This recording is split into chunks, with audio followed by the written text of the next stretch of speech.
Prime Phil Ivey didn't just sit down at a poker table, he absolutely dominated it. In this video, we're breaking down his most shocking bluffs, mind-reading calls, and the wildest moments that made Phil Ivey a legend. Let's dive in. We start off with perhaps the most legendary duel the Shark Cage has ever seen. Negreanu versus Ivey. No crowd noise, no distractions, just the chips, the cards, and the quiet tension of the two greatest poker minds in history battling it out. Phil opens the action with 9-6 on the button. Across the table, Daniel defends with ace-4 suited, ready for war. The flop comes out bone dry. No draws, no excitement, at least on the surface. Phil fires a continuation bet, a standard play. But Daniel doesn't flinch. He knows Phil. He knows how often he applies pressure in these exact spots. And Daniel Negreanu is not afraid to pull the trigger, even against the greatest of all time. Phil improves on the turn and decides to put Negreanu to the test again. The river comes, Daniel checks, and Phil Ivey goes for the thinnest of thin value bets. Daniel is probably the only person on the planet that can make Phil Ivey grin like that. Well, maybe apart from this next player, but not for the reasons you may think. In this next hand, it's not a friendly battle of minds, so grab your popcorn, sit back, and enjoy, because this hand is an absolute classic. Ivey opens the action with 8-6, and Phil Hellmuth comes along with pocket 10s. Patrick Antonius and Tom Dwan also come along for the ride. And just like that, there's already $10,000 sitting in the middle. Four legends tangled up in a pot, a perfect recipe for a highlight reel. And the flop does not disappoint. Ivey flops the straight, and better yet, Hellmuth flops top set. You just know it's only a matter of time before this pot explodes. The only question is, who's going to pull the trigger first? You've got to love Phil's banter here. A monster hand, but he remains cold as ice, casually chatting and tossing in a raise. Right next to him, Hellmuth looks like he's about to jump out of his seat. He tries to keep it together as he makes the call. Dwan and Antonius get out of the way, and now it's just the two Phils left against each other. The turn is a total break. Ivey keeps barreling big, seeing no reason to slow down. Phil moves all in, confident that he's ahead, but Ivey snaps him off in a heartbeat. This hand wasn't just about the cards, it was about dominance. Ivey smoothly dragged Hellmuth along, making him think that he had the best hand. And spots like this are exactly why fundamental decisions such as bet sizing matter so much in poker, which is why I've made a free 20-page poker fundamentals guide designed to help you level up your actual decision making at the table, and always to feel confident that you actually made the right play. So if that sounds helpful, you can grab it for free down below. Because in the next hand, Ivey doesn't have the best hand, so you should know what he could actually do better. He just has a better read on things, just like you could have. Now we have a high-stakes showdown against Jason Mercier, the player known for always being on the right side of pressure, until he runs into someone who makes impossible decisions look effortless. Gus raises it up with Queen 6, a classic Hansen move. He gets two callers, and Jason Mercier sees a great opportunity for a squeeze. Gus steps aside. Eli moves away, but Phil, he's not going anywhere just yet. A tricky spot for pocket 9s, but Phil was never one to shy away from tricky spots. The flop comes down relatively dry, but Jason does catch an inside straight draw, just enough to fire off a bet. And Ivey, he fires right back. Phil knows he probably has the best hand right now, but he also knows it's fragile. But not to be outdone, Mercier decides to bring the heat right back. A great bluff from Jason. He's representing a lot of overpairs like aces, kings, and queens. A solid, believable story, likely to work against 99% of players. But this is Phil Ivey we're talking about. I just got for 1,000. What's he knows? He's all in. He continues to tell a good story. I don't see how Phil Ivey can call. If Jason had aces or kings, he'd play it the same way. You know what? I'm typing it. You have 1,000 left. It's a $107,000 raise. Although I owe the guy $5. Looking at the board, Ivey sees no drawer out there. Little glance at Jason. As I said, the story is very convincing. It really looks like Jason, who's played kind of snug. Phil Ivey just said, all right. Guess you got me here. Guess I already on it. Phil Ivey said, all right, if you got the overpair, you got me. Yeah, And he calls. Once, twice. What a call by Phil Ivey. Maybe so. One time. Want to run twice? Or once. I only want to do it once. I could have answered that question, Jason. One time. You're going to have to catch your 5 of your ace. Great play by Jason. Great call by Phil Ivey. I'm starting to not feel so bad about putting me 200,000 in with my 2 queens. I'm starting not to feel so bad. I mean, I see the king 10 and the king 3. Ah, man. Nice hand.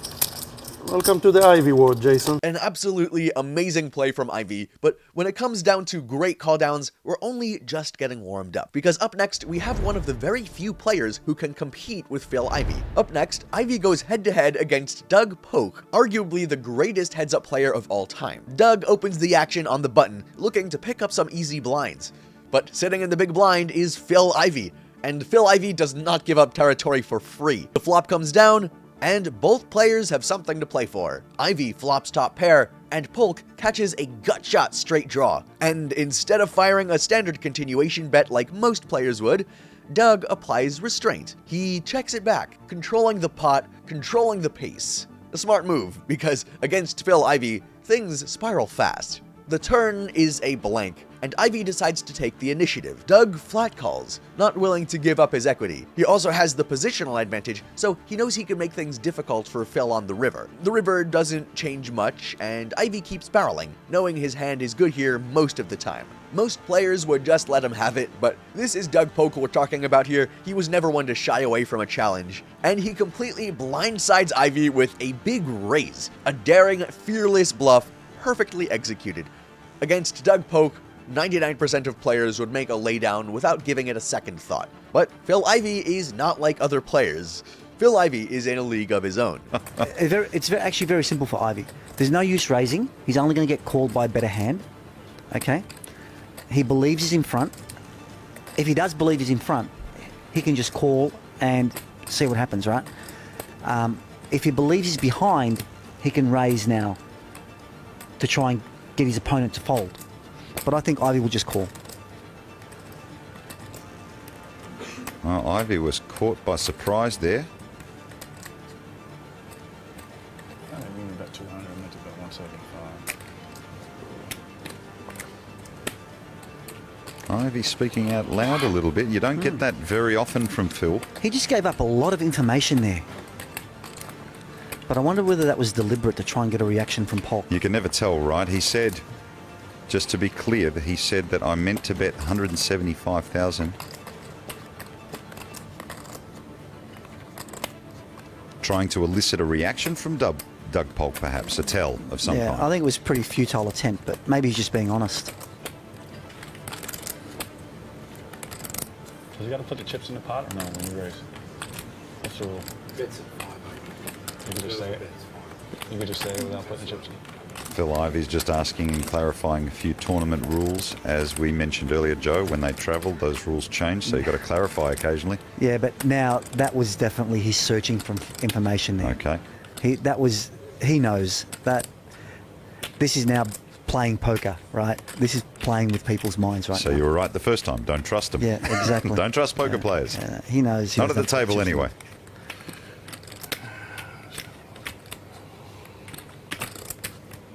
Confused, frustrated.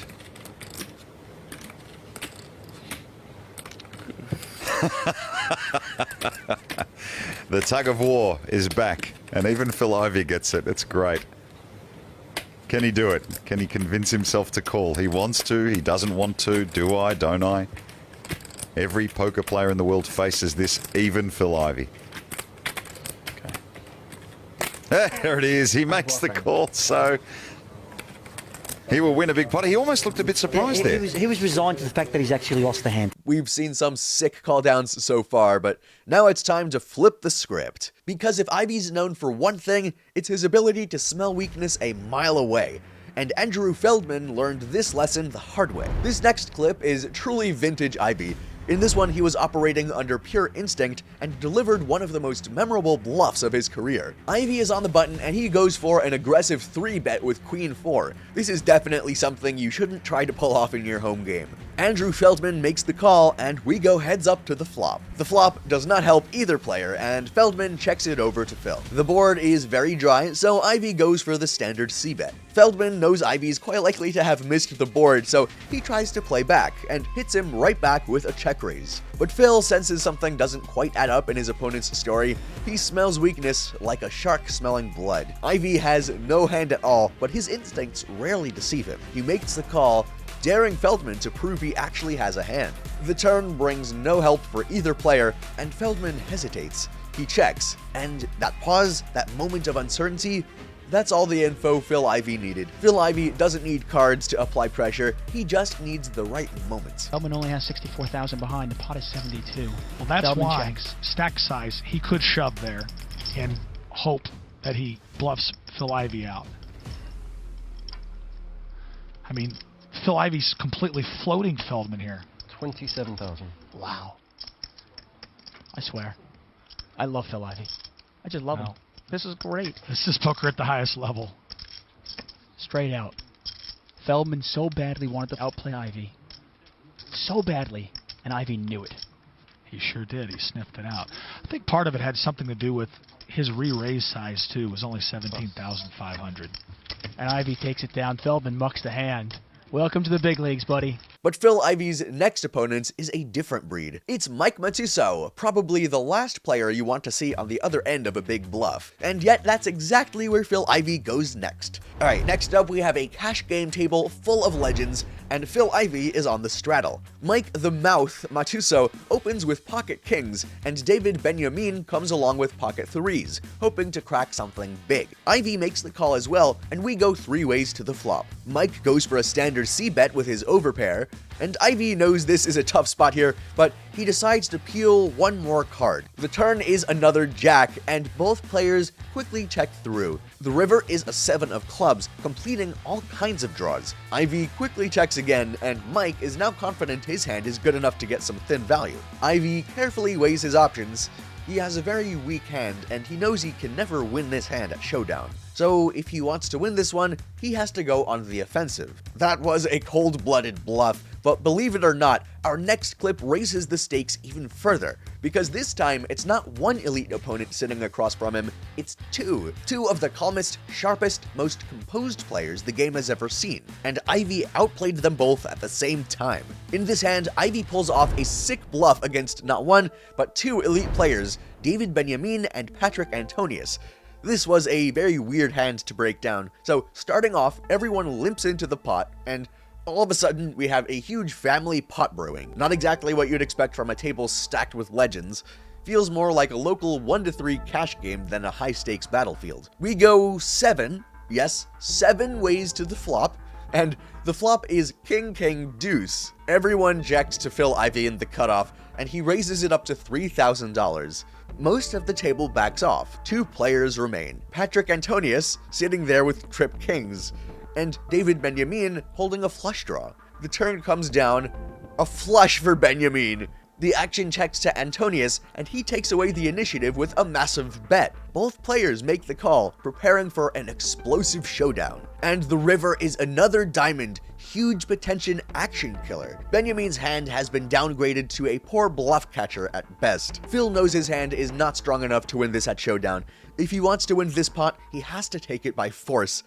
And this is exactly what he does, firing a massive $40,000 bet. Antonius moves out of the way. Benjamin leans back. And if you look closely, you can see it on Benjamin's face, the disbelief, the frustration.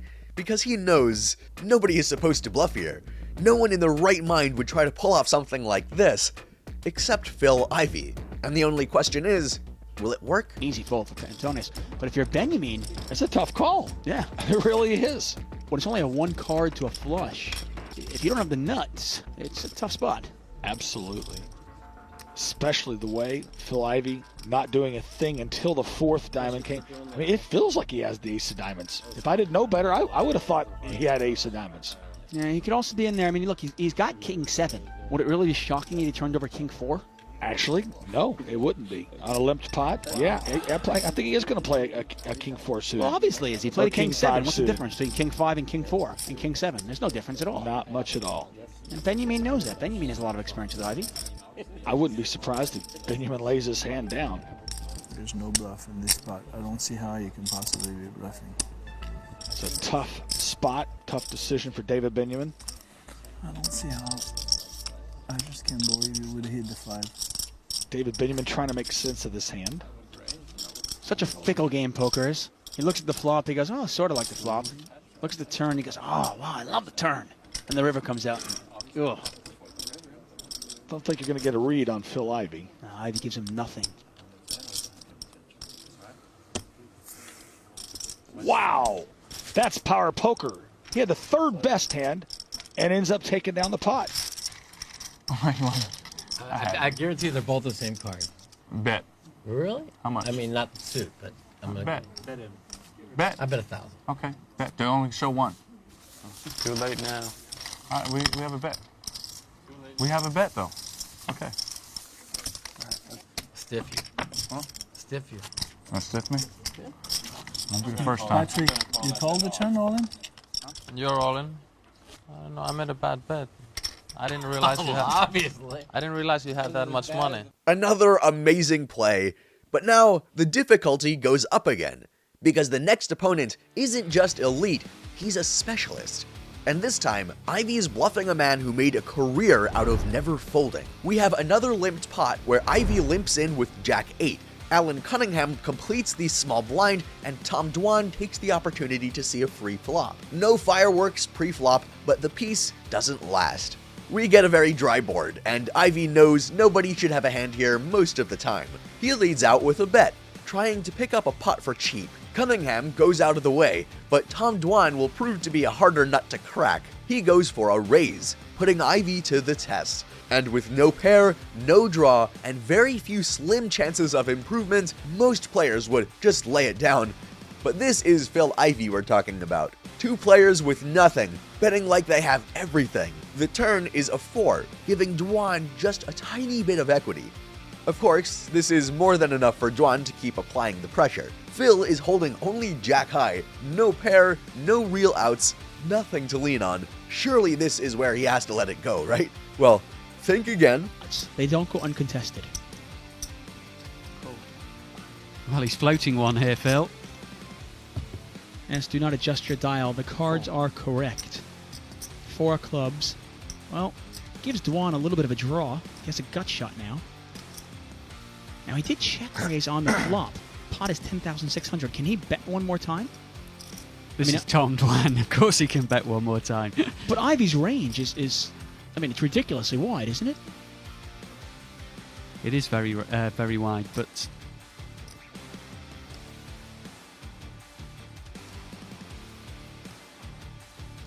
Tom also knows that Phil's quite likely to float one in this spot as well.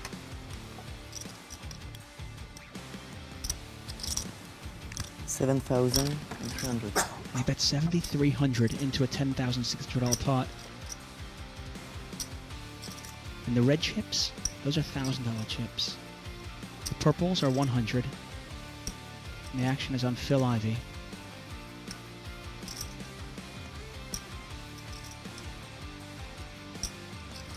I wonder if Phil can float another one, or if he's... Nope, looks like he's reaching 21. 21. And he's raised this up. Well, this is what confidence can do for you. Gets off to such a strong start, Phil. He's now making great plays. Now, just a little while ago, Matusow said that there's no way Ivey's bluffing there. Is that why Ivey's bluffing here? To show everybody that he can bluff? I think everyone in the world knows he can bluff, but I think he just knew his player in this spot. Beautiful play by Phil. Takes that one down without having to have the best hand. Tom, every time you bet, they just raise you. Every time. How come? Just read the situation perfectly and picks up a cool 10,000 that he just didn't look like was there for the taking. I don't like the way they're treating you.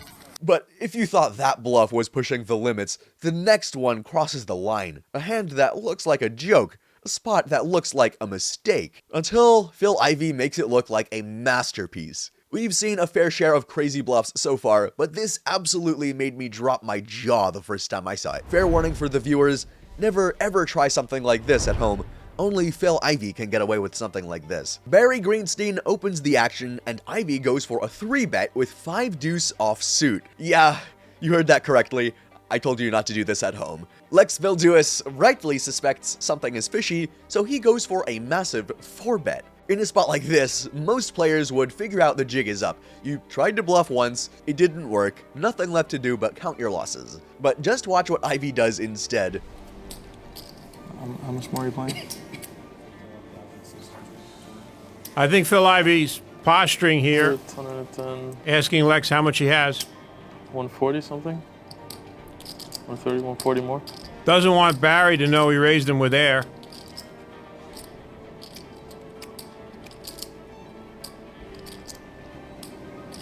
I'm all in. I don't believe it. I don't believe it. Phil Ivey just went all in with a 5-deuce offsuit.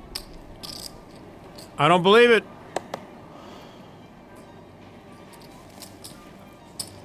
I thought you were just angry at Barry. I am. It turns out you don't really need blockers when your name is Phil Ivey. An absolutely cold-blooded bluff, as pure as it gets. This one almost took the #1 place. Almost, because this next one is vintage Ivey, pulling off arguably the best bluff of all time. But before we get into that, if you haven't already, make sure to grab my free poker guide in the description below so you can learn to make great bluffs like this for yourself. But now we head to Monte Carlo. Heads up for the title, we're down to the 2 final players competing for the top prize of $1 million. Ivey opens the action with Queen 8, and Jackson defends with 6-5. The flop comes down Jack, Jack 7, and Ivey fires off a standard C-bet. And Jackson knows that if he wants to win this against the great Phil Ivey, he can't play it safe. But Ivey is not buying it for a second, so he hits right back, making Jackson prove that he has the goods. And just when you think that the hand can't get any crazier, Jackson cranks it up a notch further. And what happens next cements Ivey's reputation as one of the poker greats. A bluff so great, it never ceases to amaze me no matter how many times I watch it. Phil Ivey's nothing is a little bit better than Paul Jackson's, but nobody connected with that flop, and here they are, raise, re-raise, re-raise. Nice. Oh my goodness, Jackson is re-raising. What the heck is going on here? Re-raising. Another 150,000, now it's up to 470. Almost 1 million chips in this pot now. This is incredible. And you can almost hear the wheels turning in the head of Phil Ivey. Is this for real? Right, and I'm thinking Phil Ivey has got to fold here.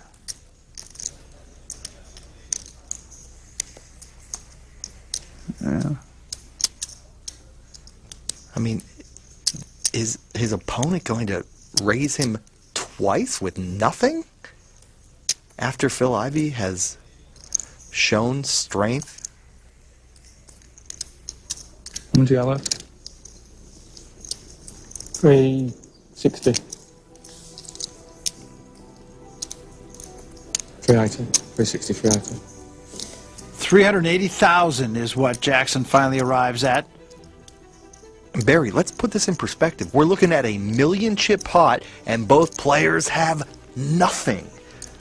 We are looking at 2 guys bluffing with nothing. Both of them. Who's going to blink? With 2 cards to come.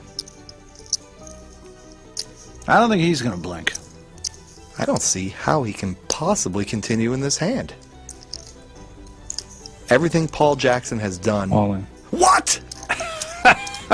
That's why we're here and they're there. Absolutely astonishing poker. Not much point thinking, is there?